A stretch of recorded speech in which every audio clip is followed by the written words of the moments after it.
السلام عليكم ورحمة الله وبركاته.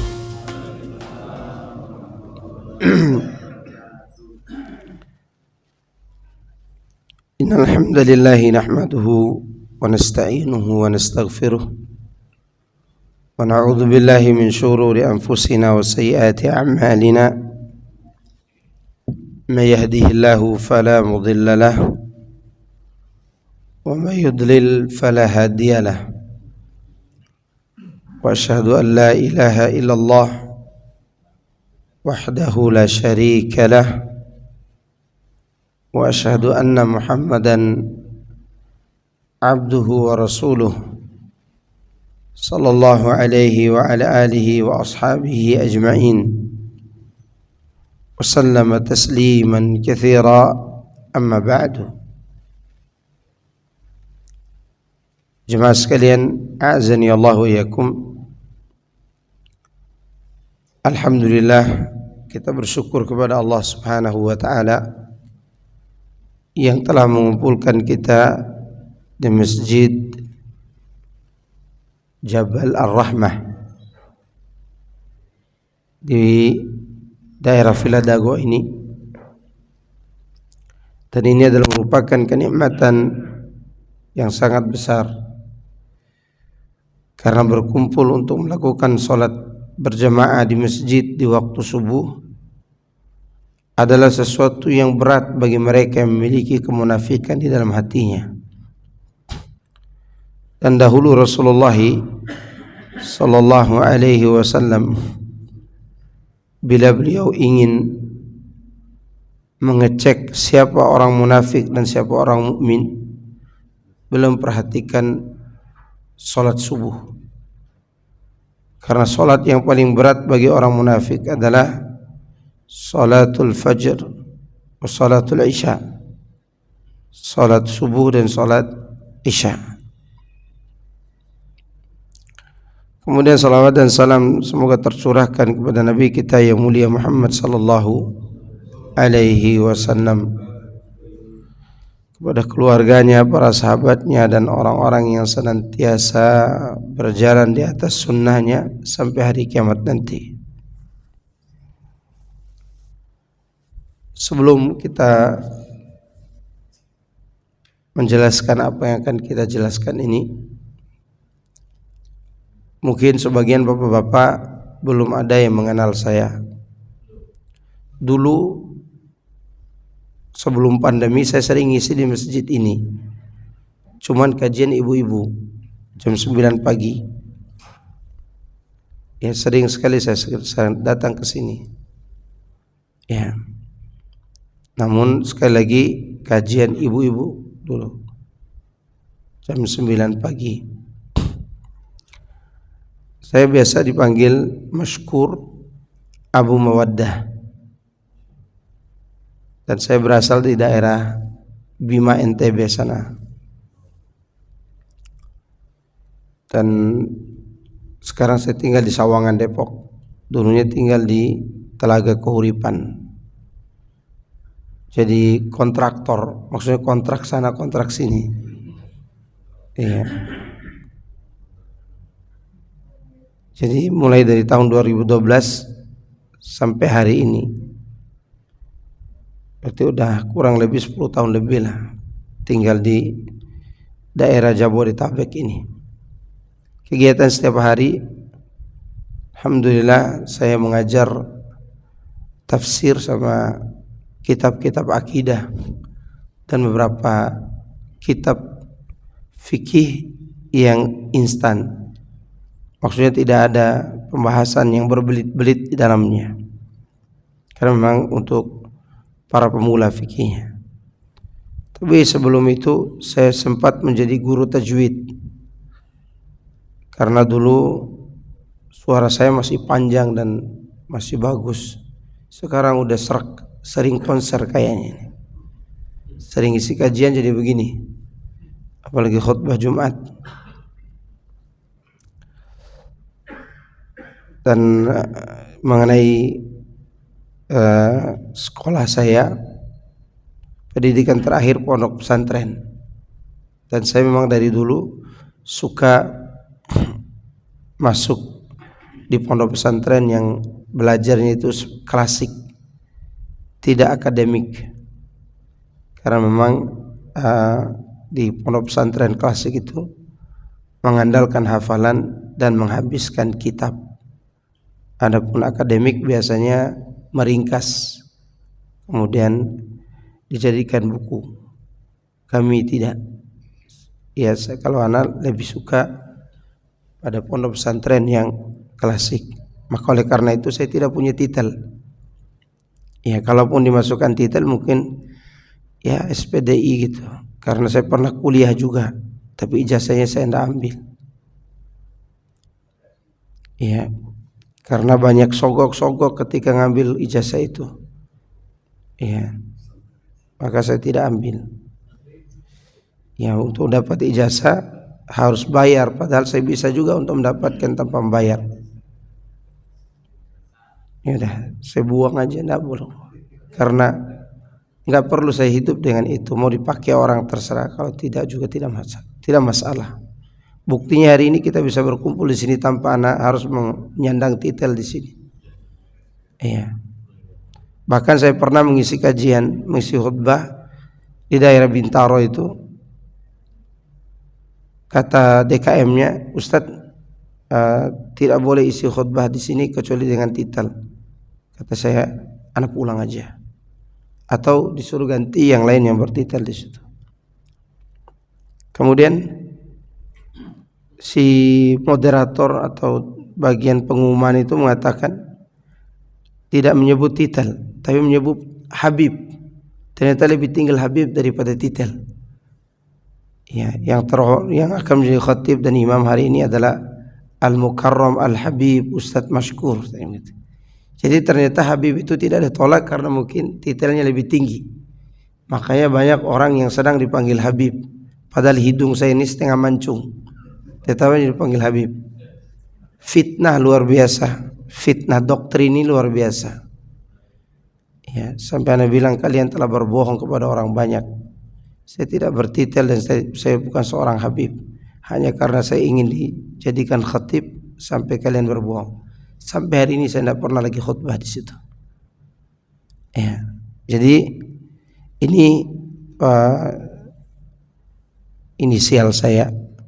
Ya, kalau ditanya lebih banyak lagi, apakah Ustaz sudah menikah? Ya sudah, alhamdulillah. Ya sudah beranak 5. Taib, insyaallah kita hari ini akan membahas ahkamul udhiyah, hukum-hukum yang berkaitan dengan kurban. Kurban itu bahasa Arab, artinya mendekatkan diri kepada Allah. Itu kurban.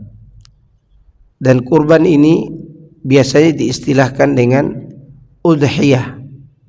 Udhiyah itu adalah binatang yang disembelih pada hari raya Idul Adha dan hari tasyrik dengan ketentuan binatang tertentu. Jenisnya onta, sapi dan turunannya yaitu kerbau, kambing dan juga domba. Itu binatang yang akan kita sembelih waktu Idul Adha. Kemudian dalil tentang disyariatkannya menyembelih hewan kurban sangat banyak sekali. Di antaranya qul inna salati wa nusuki wa mahyaya wa mamati lillahi rabbil alamin. Katakanlah sungguhnya salatku dan nusuk. Nusuk di sini memiliki makna khusus, yaitu makna kurban.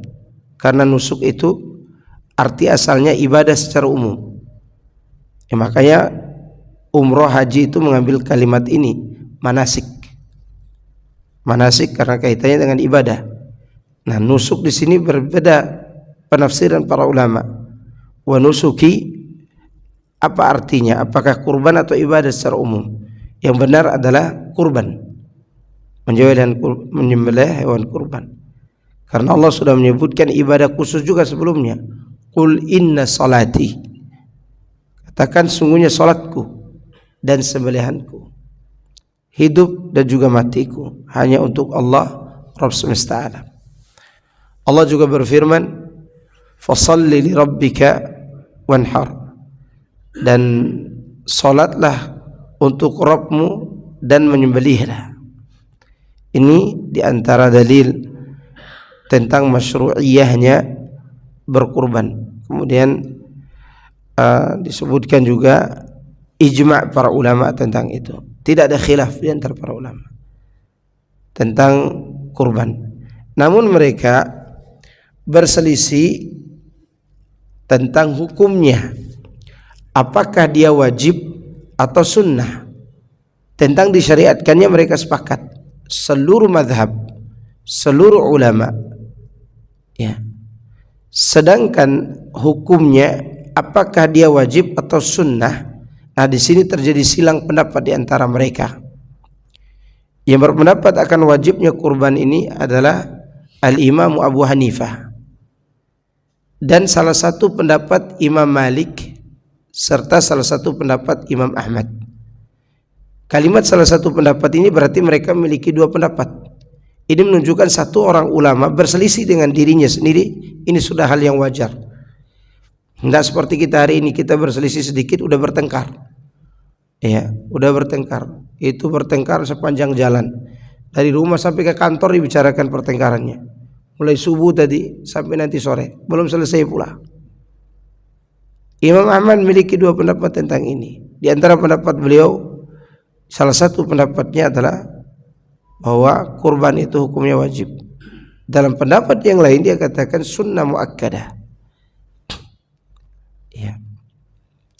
Apa dalil yang menunjukkan bahwa kurban itu wajib? Pertama, surah Al-Kautsar. Fashalli li rabbika wanhar.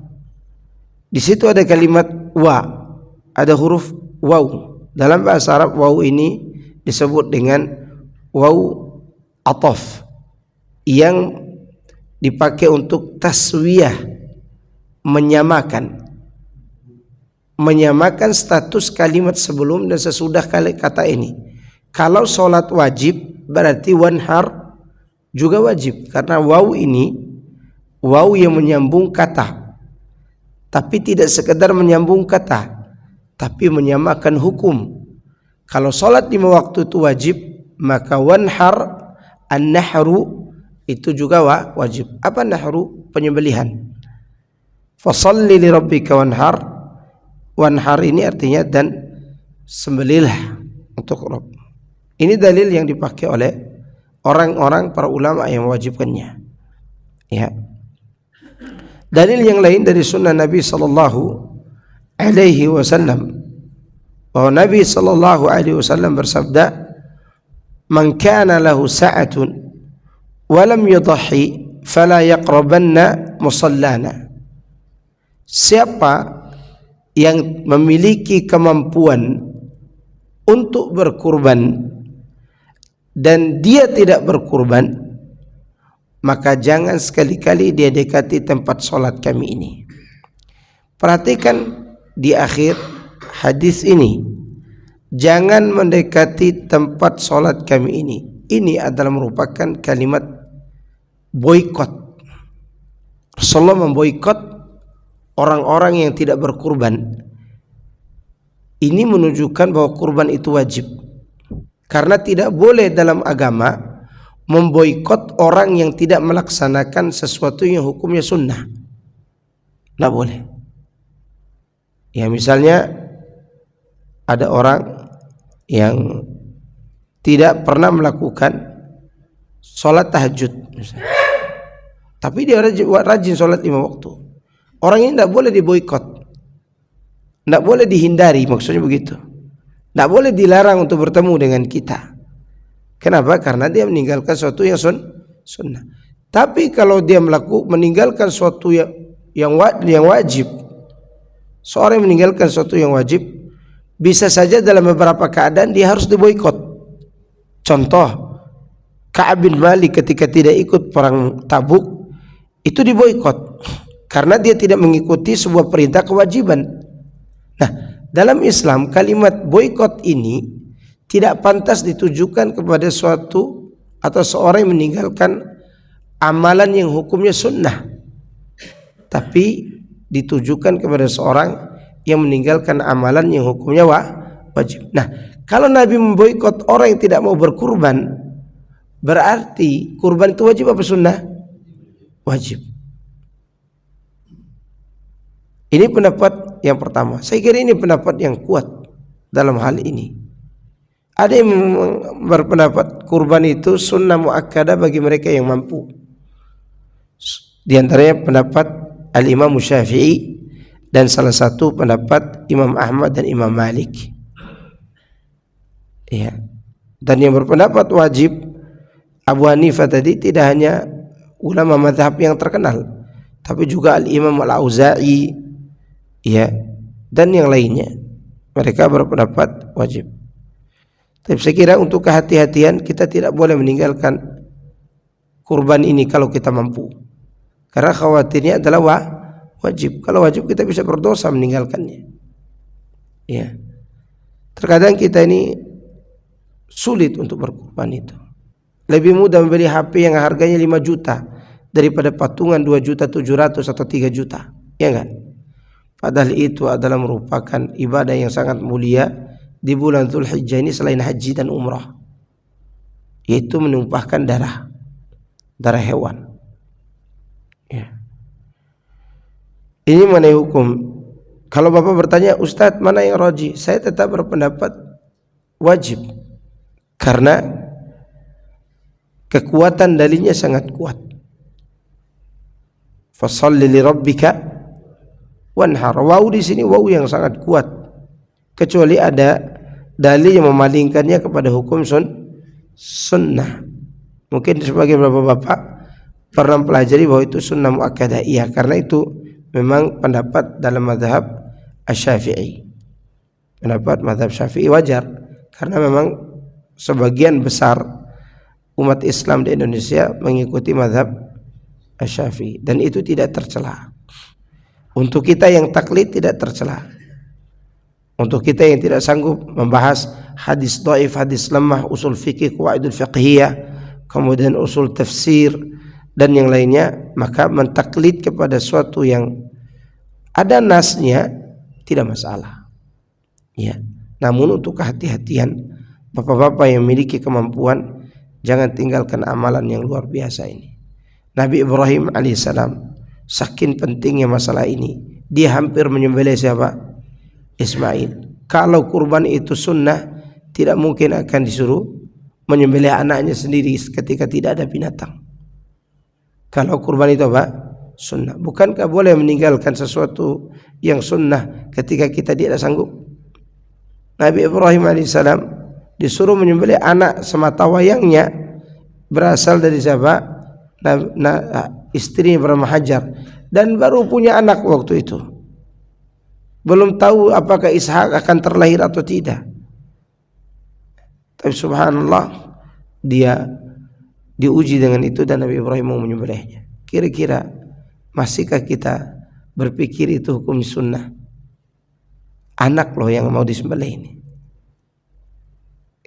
Sebagai ujian. Kemudian keutamaannya, orang yang menghidupkan syiar-syiar Allah termasuk berkurban ini, makanya kurban itu tidak boleh sembunyi-sembunyi. Kalau ada orang mengatakan, Pak, tidak sembelih hewan kurban, enggak. Padahal di dalam rumahnya dia lagi menyembelih kambing. Ditanya istri anaknya, kenapa tidak sembelih di luar, Pak? Takut riya, kata dia begitu. Ini tidak boleh. Sembelih itu diperlihatkan. Cuman yang tetap dijaga adalah niat. Apa yang dijaga? Niat kita. Kalau kita punya niat yang baik dan mau berkurban, beritahukan banyak orang, tidak masalah. Asal jangan bersombong-sombong. Tetapi bergembira dengan besarnya hewan kurban dan bagusnya hewan manusiawi. Manusiawi. Makanya Allah memuji orang-orang yang menghidupkan syiar ini, dan syiar itu artinya ibadah yang harus diperlihatkan. Ibadah yang harus diperlihatkan. Jangan salah paham juga tentang riya ini. Riya itu bukan berarti semua yang terlihat itu riya. Riya itu kaitannya dengan apa? Niat dalam hati. Kata Allah Subhanahu wa taala tentang orang yang mengagungkan syiar ini, "Dzalika wa may yu'azzim sya'airallah fa innaha min taqwal qulub." Yang demikian itu barang siapa yang mengagungkan syiar-syiar Allah, maka itu adalah bersumber dari ketakwaan hati. Jadi Allah memuji orang-orang seperti ini sebagai bentuk apa? Ketakwaan. Karena memang sulit berkurban itu, bapak-bapak. Sulitnya bukan karena tidak mampu beli hewan, tapi khawatir berkurangnya harta.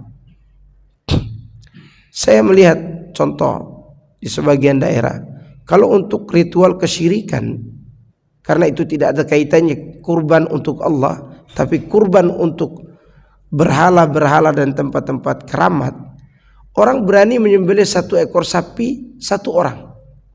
Kenapa? Karena tidak berat di hati, tidak ada ujiannya. Sedangkan kurban ini banyak ujiannya. Ya, saya biasanya touring sama teman-teman yang anak-anak motor, ya, dan tidak ada yang pakai helm yang KYT yang harganya 800.000, 200.000, tidak ada. Helmnya itu di atas angka 6 juta sampai 12 juta satu helm. Itu mereka tidak perhitungan. Tapi kalau udah datang hari kurban nggak ya? Kurban nggak ya? Helm yang di kepala yang dia pakai ini kalau pakai KYT pun udah cukup gitu. Ini 11 juta di kepala ini. Dia tidak pernah nanya beli nggak ya? Karena tidak ada kaitannya dengan apa? Ibadah mahdhah, ibadah yang murni. Kurban ini adalah ibadah. Dan memang begitu kondisinya, diuji kita. Nah, kita harus keluar dari zona nyaman ini. Keluar dari kebakhilan kita. Agar kita menjadi mulia. Apa kemuliaannya? Fa innaha min taqwal qulub, kata Allah. Karena sesungguhnya orang yang menghidupkan syiar Allah itu bersumber dari ketakwaan hati-hati mereka. Dan ini pujian yang luar biasa. Kemudian disebutkan dalam sunnah Nabi, man dzabaha qabla as-salati fa innama yudhbahu li nafsihi wa man dzabaha ba'da as-salati faqad tamma nusukuhu wa asaba sunnata al-muslimin. Barang siapa yang menyembelih hewan kurban sebelum salat, maksud salat Id, maka itu penyembelihan biasa untuk dirinya. Dan barang siapa yang menyembelih setelah sholat Idul Adha, maka dia telah menyempurnakan penyembelihannya, maksudnya kurbannya. Dan sungguh dia telah menyamai atau telah benar di dalam melaksanakan sunnah Rasulullah sallallahu alaihi wasallam. Ya. Dan Rasulullah SAW menyebutkan bahwa amal yang terbaik ketika beliau ditanya tentang itu di bulan Dzulhijjah selain haji, yaitu beliau katakan menumpahkan darah hewan. Ya, menumpahkan darah hewan kurban. Namun pertanyaannya adalah mana yang lebih baik? Mana yang lebih utama? Menyembelih sapi atau kambing? Antum bisa jawab. Ana minum dulu sedikit. Ini sudah serak nih.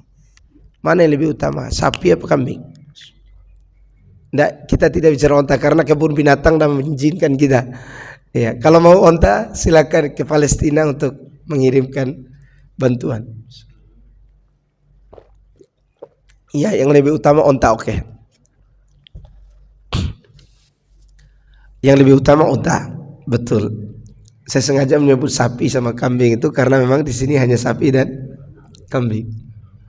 Nah, sekarang berdua, sapi dan kambing itu mana yang lebih utama? Oke.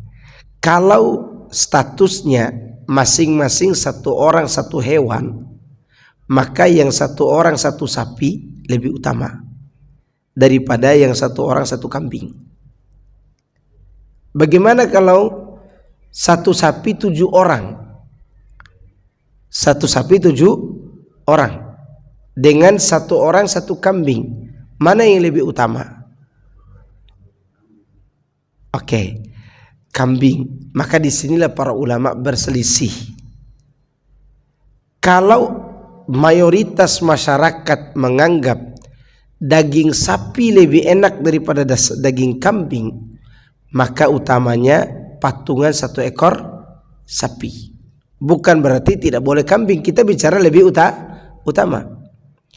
Tapi kalau satu daerah atau satu komunitas daerah itu menganggap kambing lebih enak dagingnya, maka kambinglah yang lebih utama untuk dikorbankan. 1 orang kambing, 1 kambing untuk 1 orang. 1 kambing untuk 1 orang dibandingkan dengan 7 orang untuk 1 sapi. Jadi keutamaannya itu ditentukan oleh rasa.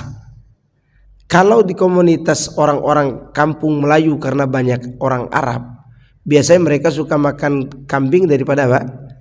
Sapi. Maka Rasulullah SAW setiap kurban beliau menyembelih apa? Kambing. Karena memang orang Arab, terutama Nabi SAW, suka kambing.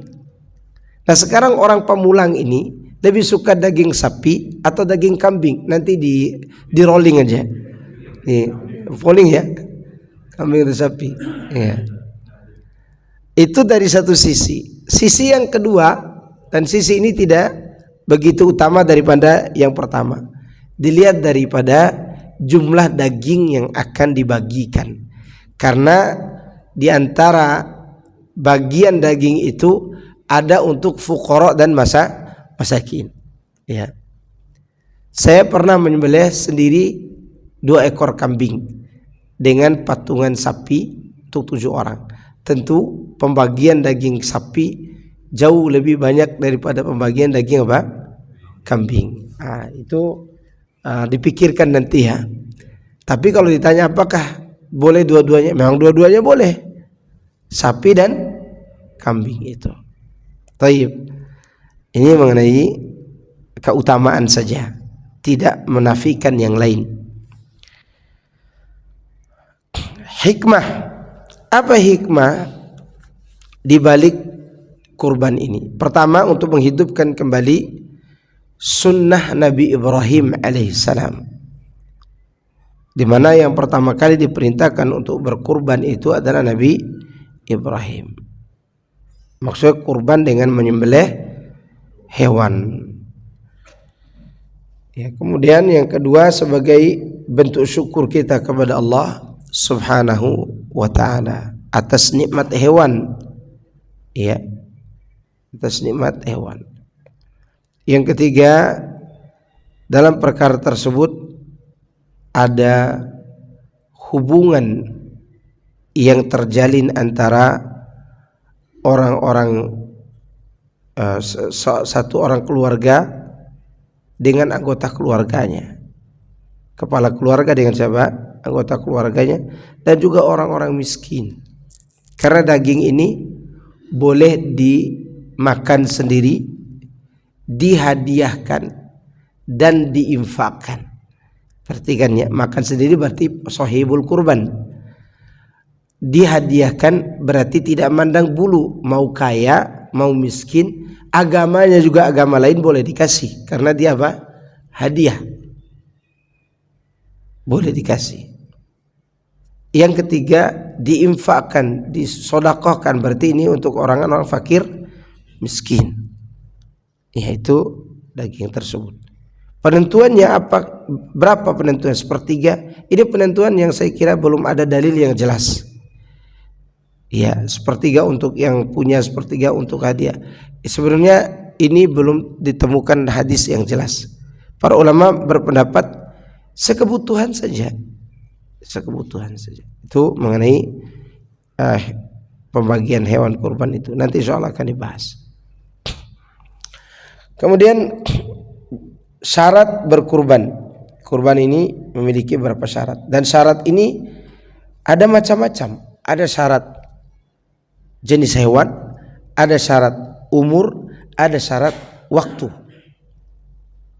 Syarat jenis hewannya, jenisnya dari jenis onta, sapi, kambing. Nah, kerbau masuk dalam golongan sapi. Ya, kerbau masuk dalam golongan sapi. Domba masuk dalam golongan kambing. Ya. Syarat umur berbeda-beda syarat umur itu.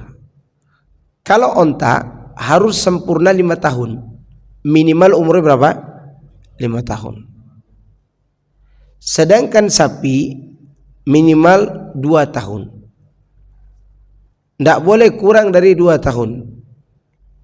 Ya, maka jangan tertipu dengan bobot sapi yang besar-besar itu. Dilihat juga umurnya. Ya, saya pernah beli sapi besar tinggi, itu umurnya baru 1,5 tahun. Dan harus dipelihara lagi setahun oleh pemiliknya biar dijadikan sebagai hewan kurban. Ya, tidak bisa dipakai hewan kurban. Tinggi besar sapinya. Nah, karena harus 2 tahun. Kemudian kambing minimal 1 tahun. Domba minimal 6 bulan. Maka yang punya uang minim sekali bisa beli domba yang 1.700.000 kalau ada, 2 juta misalnya. Kalau ada 2 juta. Ya. Tapi sekarang udah ada kok. Kalau memang tidak bisa beli domba atau beli kambing biasanya 3 jutaan lebih ya ke atas. Sudah ada orang jual sapi, patungan 7 orang 2 juta, 1 orang dapat 1 ekor sapi. Ya, dapat 1 ekor sapi. Sudah ada yang menjual itu, tapi harus ke kandang. Kandang-kandang orang Bima sekitar sini banyak tuh jual-jual murah itu. Iya, orang-orang sekitar sini.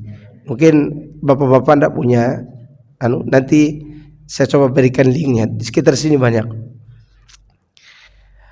Oke, ini mengenai apa? Sapi dan domba. Sapi berapa tahun tadi? 2 tahun. Kambing 1 tahun. Sapi 2 tahun, sapi 1 tahun, kambing 1 tahun, domba minimal 6 bulan. Ya, minimal 6 bulan. Ini syarat apa? Usia. Tadi syarat jenis, sekarang syarat usia. Sekarang syarat waktu penyembelihan. Syarat waktu penyembelihan, khilaf para ulama tentang ini. Tapi pendapat yang benar adalah yang benar setelah sholat Idul Adha, berdasarkan dalil yang kita sebutkan di atas tadi. Baru sembelihannya itu dianggap sembelihan hewan kurban. Ya.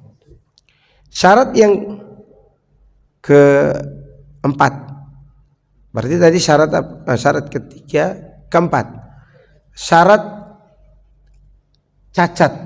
Tidak boleh apa? Cacat. Cacat yang tidak boleh atau tidak sah hewan itu dipakai kurban ada 4. Selain 4 ini, kalau ada cacat, misalnya dikebiri, misalnya tanduknya patah, telinganya dipotong atau dibelah, ya, itu tidak masuk sebagai sesuatu yang cacat yang menyebabkan hewan tersebut tidak sah. Ya, hanya 4 cacatnya. Buta mau sebelah atau dua-dua, tapi buta permanen tidak bisa sembuh. Walaupun hanya buta sebelah. Tapi kalau butanya itu rabun malam, sah.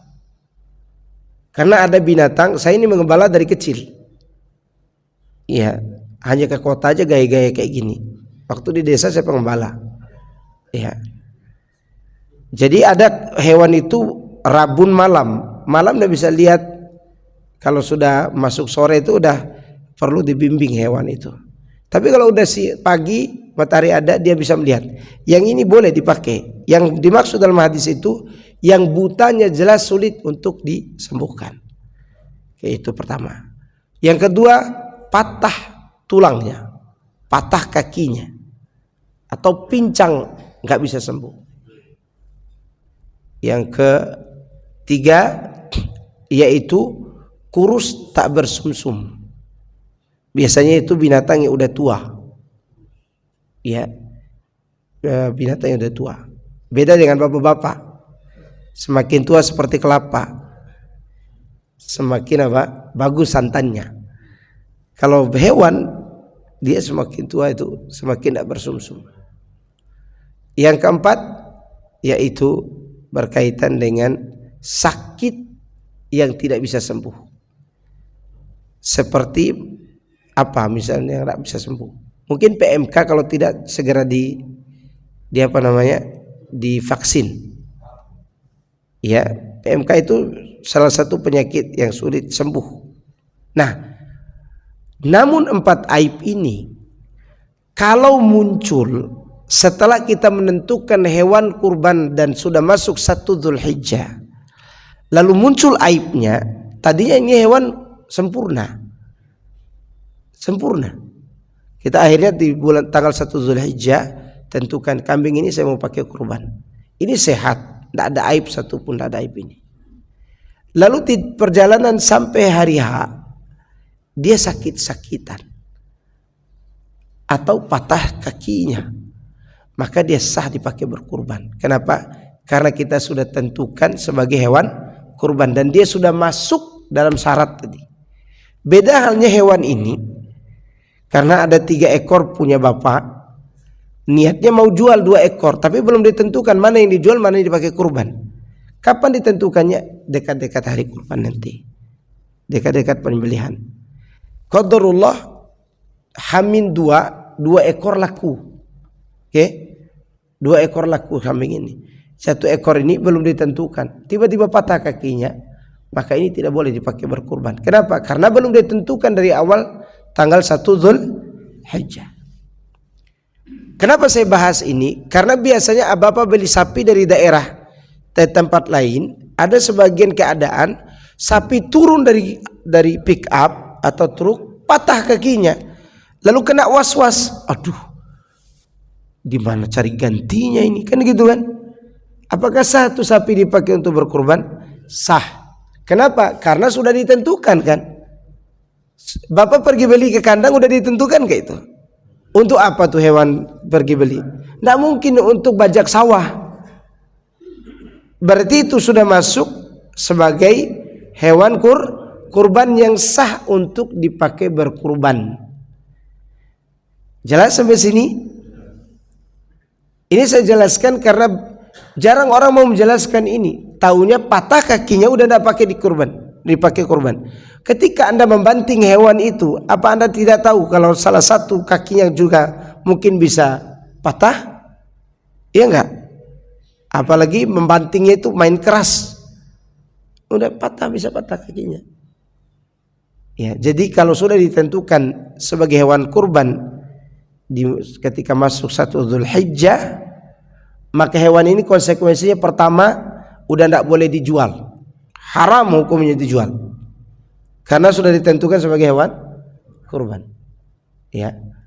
Yang kedua, kalau terjadi salah satu cacat yang 4 tadi setelah masuk 1 Dzulhijjah dan dia sudah ditentukan tadi, maka tidak berpengaruh pada aib ketidaksahannya tadi. Jelas? Ini saya kira sangat jelas. Keuntungan dia ini ketika terjadi sakit, dia tetap sah jadi hewan kurban kalau udah ditentukan. Tapi kalau belum ditentukan juga ada keuntungannya. Apa keuntungannya? Kalau ini bisa dibeli lebih mahal oleh orang, bisa dijual lagi. Jelas nggak? Yang pertama keuntungan ibadah, yang kedua keuntungan duniawi, tinggal dipilih saja. Ya, karena misalnya saya pemelihara kambing ini misalnya sekarang nggak pelihara. Ya, saya punya kambing 3. Kemarin kambing ini diminta orang 5 juta, saya belum kasih. Tapi saya juga belum tentukan ini harga, belum tentukan ini sebagai hewan kurban. Udah mendekati seminggu sebelum kurban, 3-4 hari sebelum kurban, ini belum laku juga dan belum tentukan juga, karena saya menunggu harga yang lebih tinggi. Dan ini kalau ada yang meminta nantinya, maka masih boleh saya jual karena saya belum tentukan. Itu keistimewaan yang ini begitu. Tapi bila terjadi cacat nih kambing, udah tidak boleh lagi saya pakai kurban, karena belum ditentukan kurban. Oke, ini syarat sah selamat dari 4 cacat ini. Apa tadi? Buta, yang jelas butanya. Patah, jelas patahnya atau pincangnya.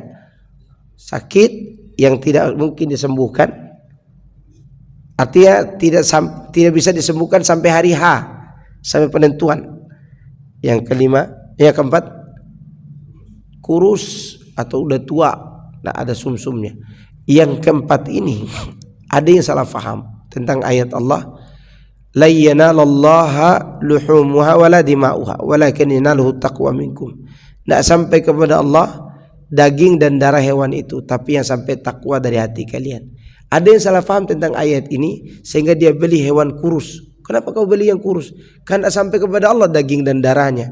Iya betul, tapi tidak sampai juga dagingnya kepada fakir miskin. Iya kan? Sedangkan tujuannya adalah untuk itu. Maksudnya Allah tak butuh daging dan darah hewan yang gemuk itu. Ini mengenai apa? 4 aib ini. Nah, keluar dari 4 aib ini maka semuanya sah. Patah, tanduk, ya kemudian telinganya ditindih. Kan sapi harus dipakai ini tuh, tali dicocol hidungnya. Berarti itu juga aib, karena itu sudah ada kekurangan dan itu tidak berpengaruh. Naam, wallahu taala alam. Ini mengenai syarat aib. Kemudian ada yang menambahkan syarat yang kelima, yaitu niat. Niat berkurban harus ada. Innamal a'malu bin niat. Ya. Dan niat itu ada dalam hati. Adapun penyebutan ketika sembelih, bismillahi Allahu akbar, Allahumma hadha anni wa an ahli baiti. Dengan menyebut nama Allah, Allah Maha Besar. Ya Allah, sungguhnya ini penyembelihan dariku dan juga dari anggota keluargaku. Jadi anggota keluarga dapat pahala juga. Ya. Taib, ini mengenai syarat. Kepemilikan hewan, siapa saja yang memiliki, ini perlu dijelaskan. Menurut pendapat yang rajih, sebaik-baik yang memiliki hewan kurban itu adalah kepala keluarga. Sedangkan anak dan istrinya ikut dalam pahala. Artinya gini, ini hewan siapa ini? Bapak fulan. Tapi yang beli istrinya, lebih baik dikasih nama bapaknya. Berarti istrinya dapat 2 pahala. Dapat pahala membantu suaminya dalam berkurban dan juga ikut pahala suaminya berkurban. Karena anak istri dia ikut serta. Ya, kecuali kalau anak itu sudah balik dan punya penghasilan sendiri, dia beli hewan sendiri, itu yang terbaik. Ini mengenai kepemilikan hewan. Apakah orang yang telah wafat boleh dibelikan hewan sebagai milik dia? Yang benar adalah jika dia berwasiat sebelum meninggal, nanti di bulan Dzulhijjah ini tahun 2025 saya mau berkurban. Saya berwasiat mau kurban. Ternyata qadarullah dia meninggal, maka belikan hewan buatnya karena wajib wasiat.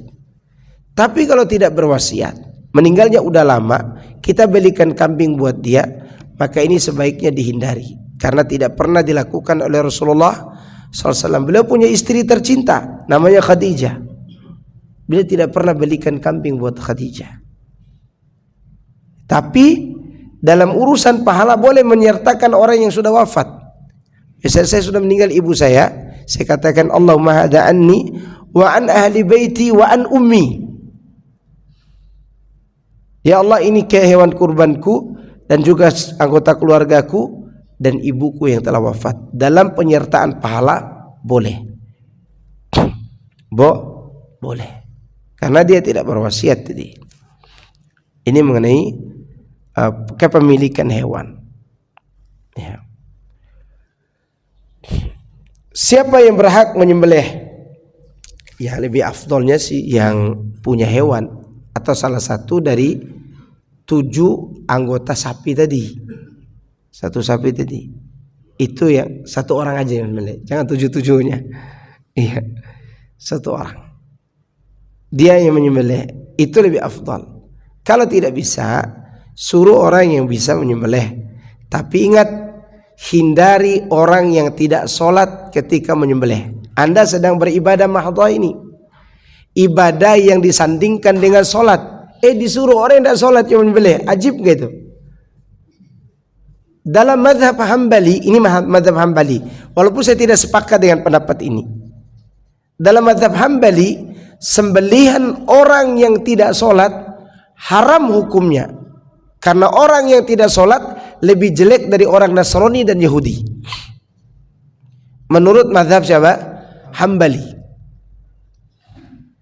Menurut mazhab Hambali, mazhab Maliki, mazhab Hanafi, sembelihan orang yang tidak sholat lebih buruk daripada ahlul kitab.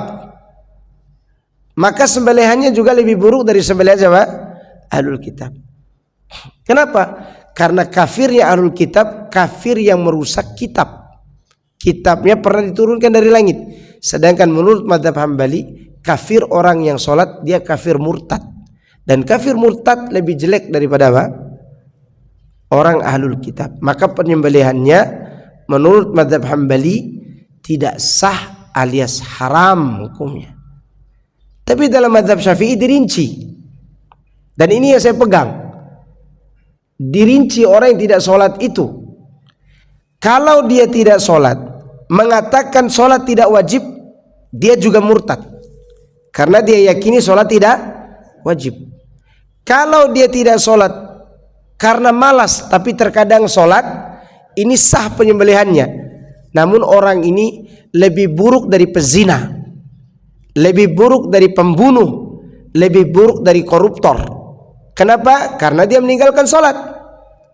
Walaupun sembelihannya sah, tapi orang ini lebih buruk dari siapa? Pezina. Ada di sini yang mau menyuruh Germo suruh menyembelih sapinya. Pak Germo, sini sembelih sapi saya, mau? Padahal orang meninggalkan sholat lebih buruk daripada ini menurut mazhab Syafi'i. Maka minimal orang yang meninggalkan sholat itu statusnya tidak jelas dan diperselisihkan oleh para ulama tentang keislamannya. Dan kita punya ibadah besar di waktu Idul Adha, namanya menyembelih hewan, lalu diserahkan kepada orang yang tidak taat kepada Allah ini, dan lebih buruk dari pezina tadi. Maka ini sesuatu yang aneh bin ajaib. Ya, maka hindarkan orang yang tidak sholat. Tapi kalau menyayat silakan, karena menyayat tidak ada kaitannya dengan niat. Kaitan niat itu adalah ketika menumpahkan darah hewan itu.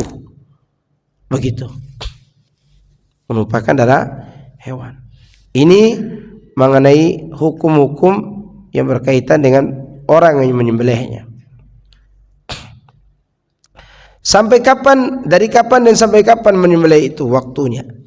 Waktunya setelah sholat Idul Adha sampai menjelang setelah asar di hari tasyrik tanggal 13 Dzulhijjah.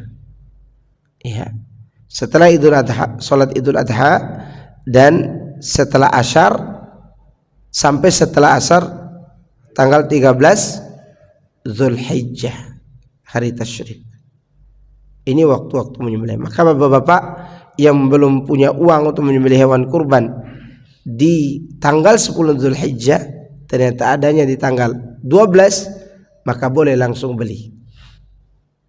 Ya. Dan yang perlu diperhatikan bagi mereka yang berniat kurban mulai tanggal 1 Dzulhijjah kemarin sampai dia menumpahkan darah hewannya, tidak boleh lagi potong kuku dan tidak boleh mencukur bulu-bulu mulai dari rambut sampai bulu kaki, tidak boleh lagi. Ya, tapi bagaimana kalau begini Pak Ustadz? Pertanyaannya supaya tidak ditanyakan nanti, saya tanyakan sekarang. Ada orang dia tidak niat kurban dari tanggal 1 Dzulhijjah, tanggal 1, tanggal 2, tanggal 3, tanggal 4 dia udah cukur rambut, potong kuku, dan seterusnya. Lalu tiba-tiba di tanggal 5 Dzulhijjah dia dapat fulus. Lalu dia beli seekor sapi sendirian lagi. Ya. Apakah orang ini boleh berkurban? Jawabannya boleh. Apakah dia berdosa potong kuku tadi? Tidak, karena sebelum itu dia belum berniat. Bagaimana kalau sudah berniat? Dia niat akan kurban tahun ini, tapi dia potong-potong kukunya tidak sengaja, lupa. Berdosakah dia? Tidak, karena dia lupa. Sekarang pertanyaannya, dia kepengen ganteng ke kantor. Dia tahu dia akan berkurban tahun ini. Dia berniat dari tanggal 1 Dzulhijjah. Lalu dia cukur rambutnya supaya dia ganteng. Ya kan bahasa orang sana gitu. Tenang aja. Ini yang belum bisa berubah ini, sulit banget. Ya, apa? Ganteng. Ya, oke. Itu aja. Ya. Karena tidak enteng di sini nih. Oke, dia cukur rambutnya. Dan dia sengaja. Apakah tetap sah kurbannya? Jawabannya sah, tapi dia berdosa. Berdosa, melakukan larangan. Berarti kalaupun berdosa tidak membatalkan apa? Kurban. Dia hanya melakukan sebuah larangan. Jadi larangan ini juga ibadah tersendiri, kurban juga ibadah tersendiri. Nah ini dia. Tapi saya kira itu yang bisa saya sampaikan dari materi kita, karena ini udah jam 6 nih. Ana terus terang setelah ini ada lagi kajian yang berkaitan dengan ini. Dan ini kajian rutin sebenarnya, tapi udah dialihkan ke pembahasan kurban karena mendekati kurban. 6. Tafadhal, ada yang bertanya sampai waktu syuruk, karena kajian ana lumayan sebentar lagi di Parung. Silakan.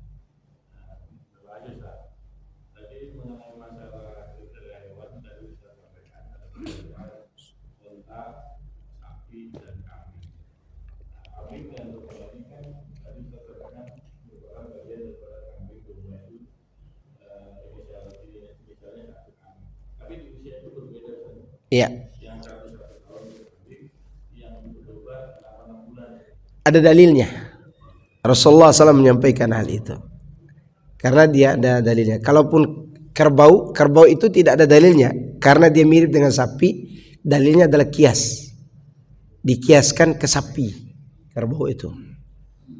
Iya, maka kalau dikias berarti harus sama umur, ya, dan juga status daripada hukum memakannya.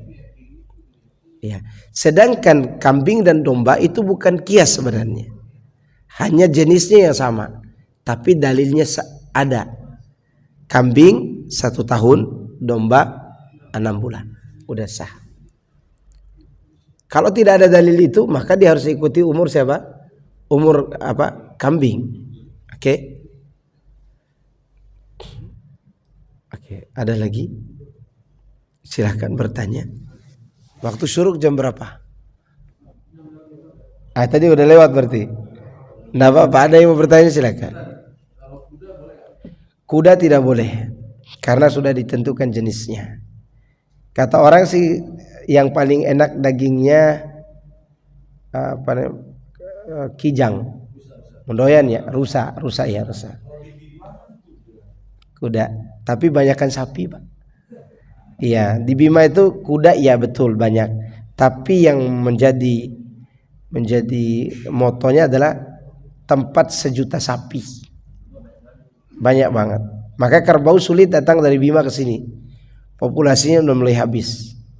Dibawa ke Kalimantan. Fadhal.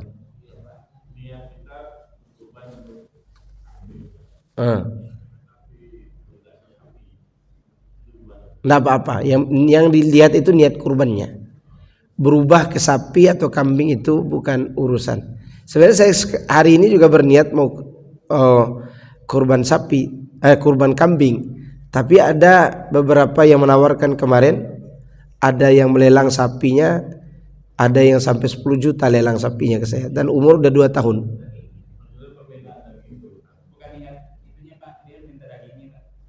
Antum kurban kambing, minta, enggak masalah.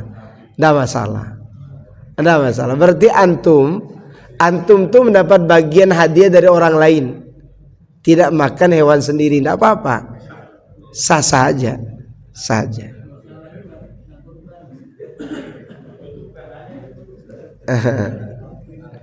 Oke, udah ini. Oke, barakallahu fikum. Semoga ini jelas dan semoga menambah ilmu bagi saya dan semuanya.